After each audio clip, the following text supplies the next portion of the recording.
เพิ่นหายเห็นพวงข่อยดีเพิ่นข่อยยังไงพวงข่อยกับบ่อยใจเมื่อนำ แบ่งกัน อยู่กินอยู่พี่ เมียน้อยกับเมียใหญ่แบ่งกันบ่ลงโตวงจัดการ เพิ่นว่าของกูก็มีกูพี่บ้า อั บ่ น อ นี้ ยาก คอยเฮ็ดอันเจ็ดดอกในตัวเดียนเพราะอัน เออแล้วบ่เห็นบ่พ่อใหญ่ที่เขาตามหานะ อ๋อ หิน มาย่านคนทางญาติเอาซะเล่งคนน้อย เอาเฮ้ย กันนั่น จัก แหละย่านคนบ่สิญาติซาเล้ง กันร้อนนั่นแหละเนาะร้อนอย่างเดียว แห้งกัน แต่การของคนมันบ่คือกัน เนาะเฮ้ย ที่ว่าผีเขา บ่ บ่ดอก บ่มีดอก แล้วเนาะ คือกูเลยกูตูน มึงตัวน้องน้ำบ่ ตายคักน้อยหายใจบ่ได้ ตอนบักชุกมาน่ะได้ไปผูกแขนเขานั่นเด้ มึงตัวน้องน้ำเล ถ้าย เหรอ ชุกไปผูกแขนนั่นยวนโรงงานน้ำน่ะเด้ โผล่ไปตัวน้อง มา น้ำ พ ไป อมาตูนน้องน้ำน่ะเด้ ฮ้อน ตูนตีนบ่คงดินมันเลย ใช่แล้วยังขึ้นไม่ได้เนาะ กันตัวน้องใส่ไก่ใครอยู่ แล้วมันชั่ว พี่น้องมีคนตามหากันผีเข่าว่าซานผู้อันแลนตั้งแต่ครัวบ้านดงบ้านเบาอ่อย จนพี่ฮอดมองหาเฮ็ดฮอดบรรณว่า เทียนจกอันโทรศัพท์ขึ้นมาเลยโอ้ยมันเป็นเรื่องสิทธิคนส่วนบุคคล อืม ร้านกูเนี่ยนะบักอันที่เราแบบ เอาร้านเจ้าบ่ ลูกเจ๊อ้อยเจ๊ทอดเนี่ยดิ เออ น้อง น้องลูกนะสาว ลูกกระสาว นี่อันเนี้ยเข้าดันแล้วให้ เอา บ่ต็ม เขาก็คือเห็น เอาเห็นละงกเลิงแล้วเต็มกระจุยจุ อ้าว ผู้นึงนะ จะแม่นเฮ้ผู้ แม่นี่ผู้ข้าวๆชุ่มๆนั่นไห้นั่นแหละผู้ตัวน้อยๆไว้จะข้ามเฮ็ดละงกแล้วเต็มจุย อืม ขนาดเต็มตามข้างกันยังมี ใส่เอามาเบิ่งดูเฮ้ยห้องเฮาน่ะบ่ได้บ่มา แต่มันเป็นของหมู นั่นบ่ แล้วบูก็อยากเอาให้เฮ้ยเนาะบูบ่ได้อยากเอาไว้ ก็เอาเฮ้ยก็ได้แต่ดอกงามๆเป็นแต่ดอกใหญ่ๆเบิ่ง ไปแล้วพี่น้องแต่ติดตามคลิปหน้าจ้า เอาในใส่ในใส่โอ้ยอยู่ดีๆพันสวัสดีจ้าพันยันจ้าเชื่องไว้อยู่ในกระตาทางไอ้แบ่งเฮ็ดกันบ่ลงตุ แบ่งกันนะแม่ก็จัง ไป ได้ ลงไปดำนาแต่ว่า อยากแบ่งเขาเสียวให้ อันนี้2คน บ่สิลงไปดำนาบ่ เพิ่นบ่ให้เมื่อมึงอยู่กินแต่เมียมึงโลดกูสิเมื่อมึงงัวจังสิมาเอามือคำเพิ่นเฮ็ดเพิ่นก็บ่ให้ใจเพิ่นมึงเพิ่นสิเมื่อเฮ็ดหยัง ก็สิมาให้ลูกเฮ้ย ลูกกู ลูกกันหยาเกี่ยวมาบักลายนี่ เยอะมากอ่ะมันอยู่ข้อ อายุ หยาบอยู่นอก โอ้ยให้ปะบุญอัน เขาเอาให้ยาย ลูกตัวเองจะไปสอนผู้อื่น โอ้ยมือดามเทื่อ พระละผู้นั้นผู้นี้ เนาะ เจ้าก็ซอยซ้ำหน้าแล้ว สิ ก็ ขาดการสิขาดการสิขาด มันคือมันฮู้จักความนี่ใดว่าบ่ให้เป็นภาระของผู้นั้นผู้นี้มัน มันเว้าคือฮู้จักความนี่ใด ต้องเอาผู้จักควมเนาะ ไอ้ เอาแบ่งกันแล้วพาเอามาใส่แต่ตานี่แบบ กับของพัวข่อยเฮ้ย เนาะโอ้ยสะอ่อนได้เฮ็ดไข่นะพี่น้องเอ้ยบ่เนี่ย อันนี้ข่อยบ่ได้ให้ทำงานให้ข่อยให้พัว เอามือให้อ้ายมึงก็ให้ บ่แล้ว อยู่น้ำกูนะกินอยู่น้ำกู เออบ่ได้ให้ข่อยเจ้าก็เอาไปโลดนี่หักเจ้าข่อยบ่เอานี่กินคู่มืออยู่ เงี้ยงอะลีดอก จีต่ำ มันก็ดีดีนะคุณมันก็ เอา สุดเจ๋งบริกินจะเครือเลยฮะ ใช่นะ คันโบมาสู้สู้ยากก็บริกิ ก็ น ยังว่าถ้า นะ มาว่าบ่าวงมื้อไรย่างมื้อเช้านี่กูสิไปหาเฮ็ดไข่ก็มันได้ เมื่อไหร่อีเมจี้นะกูไปกินกูอยากเนาะเฮ็ดกูได้เทียงกันไม่เขากินแล้วเลย เดี๋ยวมาจ้ะ เลิกแต่ดอก ว่าเอานะ ใส่สิให้ มันกระเทินอ่ะเอาโฮมใส่กัน เอ เบิด อ นะ ผมชุกูหลายคนเห็นใจชุกูนั่นชุกูบริกินจะเครือนะ ไปนะว่าปากแขกบ่มึงอย่ามาให้กูของกูนะกูบ่มีปัญญา เอาเมเซียวครอบครัวใหญ่เฮ็ดยังไง ปนกินเด้อเฮ็ดเพิ่งกะ เอาได้ของกูก็ได้อย่ามาให้กูมีปัญญานางว่าดอกได้บ้านๆเอามื่อให้ยายอ้อยบัดว่า ดอกได้เท่าๆน่ะเก็บมาให้ คุณ แล้วมันแก่ มุมงาม ข้าเสี่ยวซ้ำได้ไปหาข้าวเดียวเลย ก็ได้เต็มตาอยู่ได้พี่น้อย ไข่แพงพอสิ มันและขนมมกนะ ให้มันกินแล้วเพื่อที่ให้เจ้าช่องอันเลย โธ่แล้วเบิ่งพระเสียว่าเพิ่นเมื่อวานเนี่ยบ่ได้เป็นตาเซิงยังให้เขาอีกอยู่ นี่ฝุ่น มึงบ่จื้อบ่เขาว่าให้ ห่อนึงอันนี้ให้ประกอบทั้งอันนี้มื้อแรกสิมาเอามันบ่มาเอาให้เมียมันเมื่อชง ปา ชงอยู่บ้านมันพุ่นเพิ่นถือเข้าบ้านน่ะเพิ่นเว้านั่นได้ว่าเพิ่นได้หาเฮ็ดมื้อนี้มาฝุ่น โอ้ยซุมนั้นก็ได้พุ่นละน้อยบ่ก็ได้หลายกว่าหมู่ ข่อยจับถือขับรถไปนี่เสียเคยได้ คนคือสิซ่ากั เฮ้ยมึงต้องเอาเฮ็ดขายขึ้นมาถึงจังเห็นว่าโอ้ยได้แต่เฮ็ดขายพวกประมาณเฮ็ดอื่นก็บ่เอา เอาทาง คือ คือได้เห็นใครหลายเนี่ย เนาะ เฮ็ดกู เฮ็ดไข่ เราดูเมเซียเลี้ยงให้เรา ตัวดำๆเอาไว้ทั้งลุ่มเนาะ เอาดอกงามๆขึ้นเทิงเอาดอกงามๆขึ้นเทิง ให้คนสะอ่อนจุ่มปลูปลีจนน้อยน่ะก็ยังได้อยู่ได้หักอยู่ผู้เดียวตายแล้วเที่ยวเปลี่ยนอยู่นี่แหละมันสิมุ่นมาเลยแหละ ตัวนี้นะเพิ่นค่อยเอานี่มันเถ่าที่เท่าเถ่า อันนี้เท่า มันก็เถ่าคือบาวงนะแล้ว เอาอีกแล้ว คำว่าเพิ่นแล้วอายุเพิ่นน้อยอยู่ปัดพุ่มเพิ่นปัดชี้ขาว บ้าต่อตอด ไม่ไล่ ต่อตอด มันเท่ากับว่าอายุ85เพราะว่าผมยังชี้ดำลึก ก็ยากก็บ่เฒ่าผมนะเฮ้ยเจ้า ๆเฮ้ยยังชี้น้อยจากสิบ่ทันเขาแน่นเรานี่เนาะบ่ทันเข้าไปนี่เนาะ ผมยังทันอีก สรุปอยู่น้ำเมียแม่นบ่ อยู่บ่นี่ อยู่ อยู่ จับมือนึงตัวมือตะกับแล้ว ว่าเป็นยังไปยืน ไปจับก็อยู่นี่ติ ไปยืนเป็นกำลังใจในคณะก็ได้อยู่แล้วนะจะบ่ต้องไปอ๋อจะบ่ต้องเอามือ จำตามแบบต้องก็ไปส่งได้เด้อเฮ้ย บ่ต้องเอามือเด้อไอ้แกงกิน ฮะจะไปตีต่ำบ่ ให้มันเมื่อเอาใหญ่งัวและกายมันมาใหม่ ดอกนี่ก็จะมาเสื่อม เจ้า ยัง กับมาใหม่เมเซียซื้อน้ำมันเด้อเมเซียหันซะแสง เอาเงินมามี60 จะ บาท สั่งกับสั่งเอาเงินให้เขาในแม่ ไปกระทามเชิ เงิน ง กับ นี่ บ่ได้บ่บ่ได้ปอนให้ อย่าว่าได้พ่อพ่อใหญ่ จังว่าได้เชื่องแล้วมาจ้างได้ปลาเรานะ พ่อใหญ่อันนั้นแหละพัสิว่าโวคาโดมันสุกเลยเอาเด้อคันเอาโวคาโดสุกแหละบ่โวคาโดปั่น เงาเถอะมันล่ะ เอาไว้ตุ้ย 3 จอก แต่มาถ่ายบ่จบบ่สิ้นอยู่ 3 จอกทั้งนั้นตุ้ย เพื่อน ยังบ่ทันได้จบ บ่จบแล้ว เอา 3 จอกทั้งนั้นตุ้ยเด้อนางตุ้ยเอาน้ำหยัง อยากฉันน้ำยังเมเซียสั่ง น้ำชาเขียวของนางน่ะนางมากิน 4 3 ข่อยเอานุ่มสด นมสดกูน่ะโวคาโดปั่น ขอหนุ่มผู้สาวงาม เฮ็บหมานั่นแหละ หนุ่มผู้สาวเด้อข่อยเด้อน มผู้สาวนมอีเงิน น้องกูให้มันได้กินก่อนเถอะ มันบ่ได้กินแล้วเฮ้ยเนาะบ่มีน้ำว่าบ่ม่วนว่าละมึงกูปล่อยดาใส่บัดจ่าอ่อนน้อมไผก็ย่องว่าดีแต่ว่า แข่งแล้วบ่มักบ่ฮักใครข่อยจ้ะ อยู่แถวบริเวณแวก ว่า นี้ ว่าคือเป็นของกูนี่เออ ข่อยว่าได้เมเซีย เดี๋ยวกาอยากเป็นของเจ้าแต่ว่าเฮ้ยเว้าเลยอยากคือว่าของเจ้านี่เฮ้ย เฮาก็8โมงนึงพอดีแล้วลงไปดำ บัด นา นางผมสันบอกว่าให้กูบัดนางผมเหย้าบอกว่ายังบ่ทันละเป็นของกู เอาลงไปกินทุกตูบน้อยผู้เฮ้ยเข้านะปะ มา เฮากะยับใหญ่ใส่สวย เจ้าก็ก่อน เอามาล่าเอาเฮ็ดเมื่อส่งก่อนพี่น้องเฮาลงไปดำนาซอยตุยๆก่อน เมเซียเจ้าก็ แล้วท่านเซเดอร์ไปเมาแต่เลี้ยบนกาแฟเลยกระต่ายเห็น พอเจ้าขี่รถไปเห็นคนจากกัน เฮ้ยตาเปแล้วบ่เนาะดำนาเนาะ เฮ้ยเขาว่านเขาให้สู้แล้วเขาบ่ได้มาดักด่านดำอยู่หั่นเป็นบ้ากูมือนี่เขาว่านเบ่เลย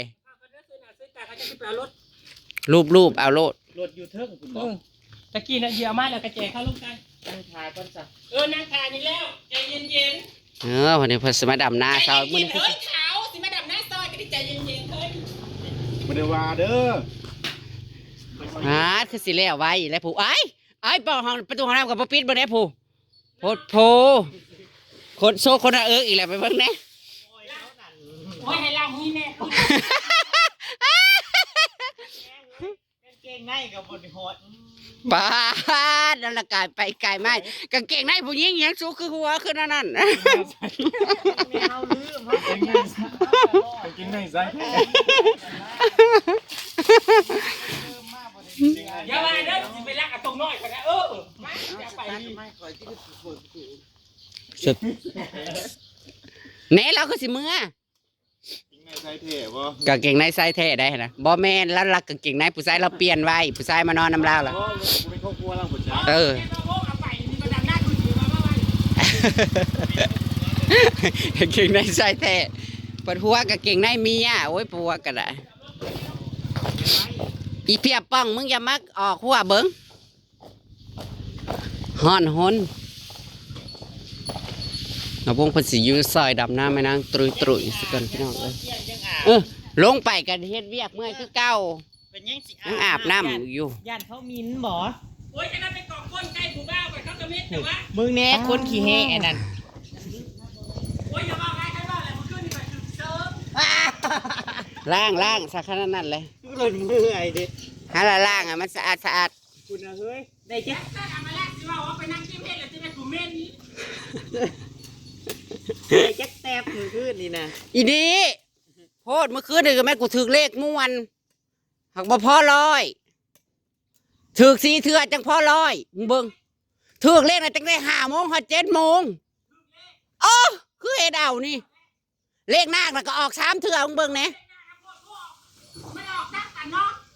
ขอว่ามันออกแล้วจังมาใส่หูละ20 บาทนะขั้นหูไปแล้วก็ถือทั้งบนทั้งล่างตะบ้าโอ้ยเมื่อคืนอยากเฮ็ดจะได้เก่ากะเฮ็ดโลดต่อยเบิดมือแล้วโอ้ยบ่ได้เมื่อยแล้วดำน้ำมื้อนี้บ่สิบ่แลฮอดหาใหญ่บ่เฮ้ยคั่นน่ะไว้เด้อ ขอแถว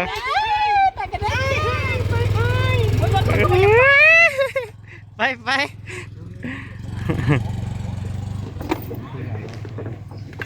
โอ้กินเข่าวก่อนบ่ บ่กินบ่กินได้ไหนตายแต่ว่าคนเพราะว่าใช้เมืองมากไก่เขาบ่ได้กินข้าวเช้า ตายแต่ว่าคนหัว ขนาดไทยเมืองกับบ่กินก้นมาใช้บรรดาว่าเด้อ นั่นเด้ ไทยเมืองใด ไทยเมืองใด มาจากตาพี่น้องจะมากินข้าว จัก10 เอกตาจัก10 เอกตา จักข่อยก็บ่ได้ยังดอกข้องแก้มเจ้าก็ข้องแก้มข่อยก็ต่อไปพุ่นแหละเจ้าก็มีแต่จะ ไปกิน มี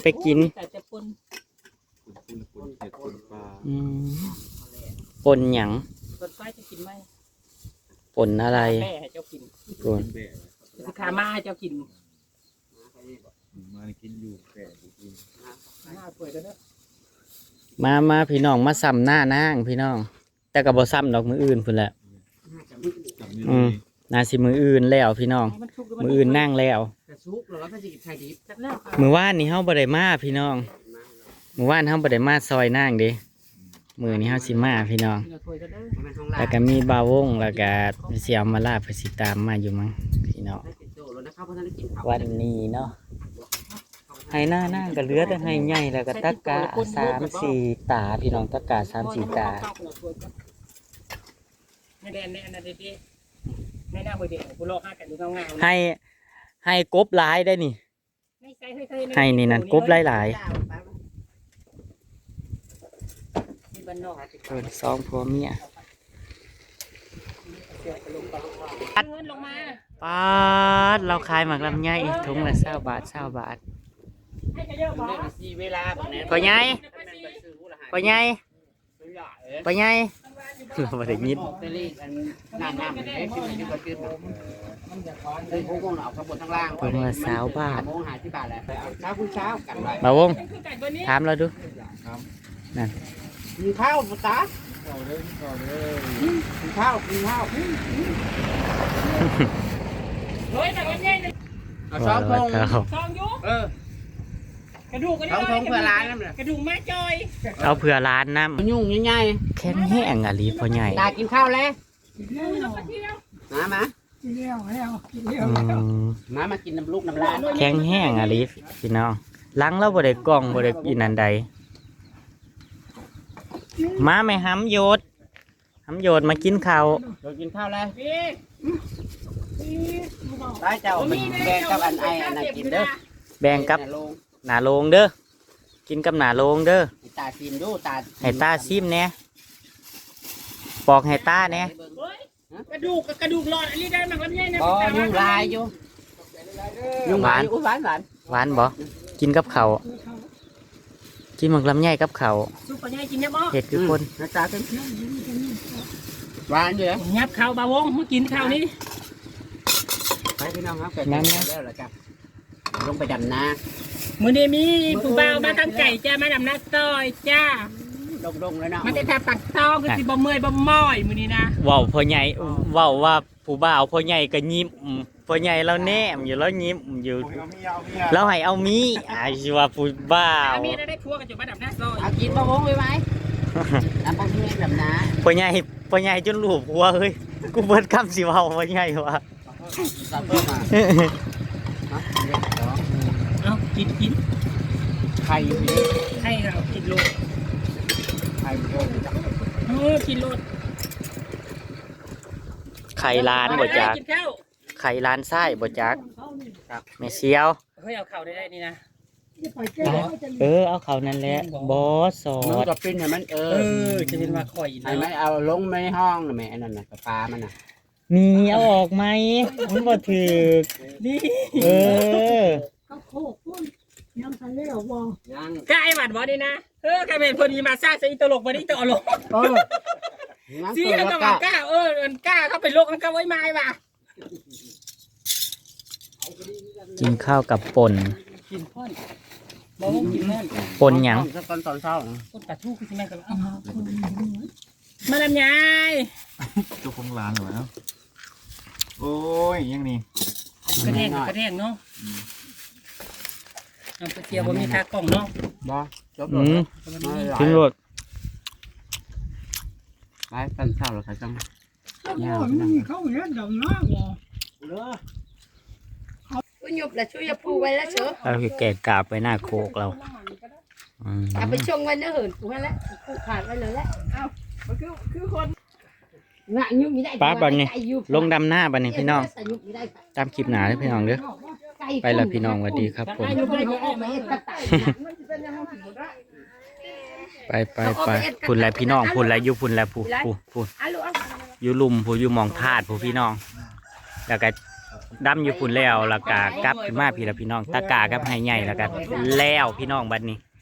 ถึงนั้นอิ่มน้อยๆพอกันกินได้อันนี้ มือนี่รู้สึกว่าแดดได้แดดแห้งมือนี่ ยงเลยเฮ้ยลาบก็รับของมันเนาะ